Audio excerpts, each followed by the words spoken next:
এবার পরিষ্কার কর। বনের মধ্যে অনেক অনেক বাড়িঘর তৈরি হয়েছে। ওদিকে আর পথটা এখানে। সাবধানে চাবি চল করতেছি। ঠিক আছে।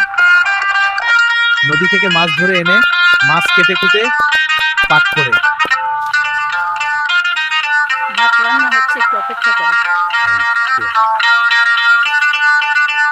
এই যে সবাই এসো, তাহলে সবাই এসো, বসো ভাই, একসাথে খাই। অনেকজন নাও আরো না।